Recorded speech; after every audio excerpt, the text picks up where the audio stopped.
हालांकि इतिहासकार बताते हैं कि एक सच यह भी है कि हल्दी घाटी के युद्ध के बाद महाराणा प्रताप को कई दिनों तक जंगल और पहाड़ों के बीच रहना पड़ा। महाराणा और उनके परिवार के लिए यह समय बहुत कठिन था। कई जगह ये कहानियां मिलती हैं कि उन्होंने महाराणा और उनके बच्चों को घास की रोटी तक खानी पड़ी।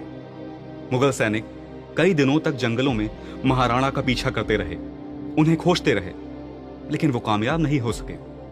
वहीं महाराणा के भील सैनिक पहाड़ों में छिपकर मुगल सेना के खिलाफ लड़ते रहे। वो अचानक मुगल सैनिकों पर हमला कर देते थे। इस गुरिल्ला युद्ध से अकबर की सेना इतनी भयभीत हो गई कि उन्होंने कई जगह रास्ते बंद कर दिए, कई नगरों में ऊंची दीवारें खड़ी कर दी। हालात ऐसे हो गए कि मान सिंह को मेवाड़ छोड़कर वापस जाना पड़ा। इस बीच महाराणा ने सामंतों की मदद से मेवाड़ की बिखरी हुई ताकत को फिर से एकजुट करना शुरू कर दिया। इस दौरान मुगल सैनिकों ने मेवाड़ में जगह जगह कई आक्रमण किए, लेकिन महाराणा से उन्हें कोई बड़ी सफलता हाथ नहीं लगी। साल 1585 के बाद किसी मुगल सेनापति के मेवाड़ जाने का उल्लेख नहीं मिलता है। इस समय बादशाह अकबर उत्तर पश्चिमी सीमा के प्रांतों की रक्षा में उलझा हुआ था। इस दौरान महाराणा ने मेवाड़ की मुगल चौकियों पर आक्रमण कर मोही, गोगुंदा, उदयपुर, पिंडवारा समेत मेवाड़ के अधिकांश हिस्से पर फिर से अधिकार कर लिया। महाराणा ने चावंड को नई राजधानी बनाया, जो उनके बाद भी साल 1615 तक मेवाड़ की राजधानी बनी रही। महाराणा प्रताप के जीवन के अंतिम 12 साल शांतिपूर्ण रहे। इस दौरान उन्होंने मेवाड़ के लोगों की सुख शांति के लिए काम किया, सेना को संगठित किया। कहा जाता है कि महान योद्धा महाराणा कला और साहित्य के भी पारखी थे। उनके शासन में स्थापत्य कला और राजस्थानी साहित्य भी खूब फले फूले।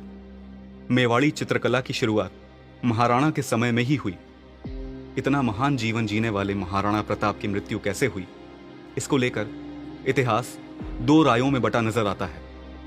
एक राय में कहा जाता है कि चावंड में धनुष को झुकाते हुए महाराणा को चोट लगी और उसके जख्म से ही महाराणा का देहांत हो गया। उधर अकबरनामा के लेखक अबुल फजल ने लिखा है कि महाराणा को उनके पुत्र ने ही विष दिया था, जिससे उनकी मौत हो गई। इतिहासकार कर्नल टॉड लिखते हैं कि उनकी मृत्यु पिछोला झील के किनारे एक झोपड़ी में हुई थी। कहानियां कई तरह की हैं। कहते हैं कि बादशाह अकबर को जब महाराणा की मौत की खबर मिली तो वो कुछ देर के लिए खामोश हो गए। अकबर की आंखों में आंसू आ गए। महाराणा प्रताप के जीवन पर आधारित पुस्तक महाराणा यश प्रकाश के मुताबिक 1597 की उस तारीख को अकबर लाहौर के अपने राजभवन के दरबार में मौजूद था। अकबर का दरबारी गायक दुर्सा आढ़ा भी वहां मौजूद था। उसके साथ अबुल फजल भी था। वो बताता है कि अकबर ने दुर्सा आढ़ा से कहा, दुर्सा, हमें पृथ्वीराज चौहान के बारे में कुछ सुना।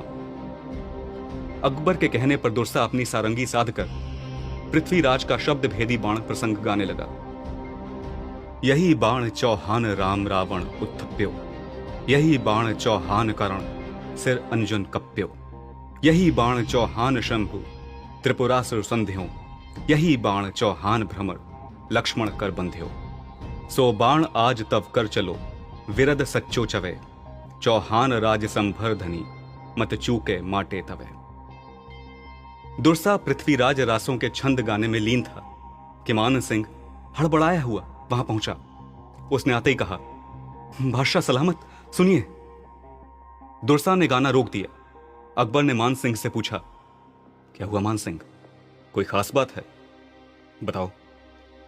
जी आलमपना, चावंड मेवाड़ से एक खास खबर है सरकार। मेवाड़ के महाराणा प्रताप का इंतकाल हो गया है। यह सुनकर अकबर एकदम चुप हो गया। बादशाह को यूं एकदम सन्न देखकर बाकी सभी मौन हो गए। दुर्सा की भी आंखें भर आईं।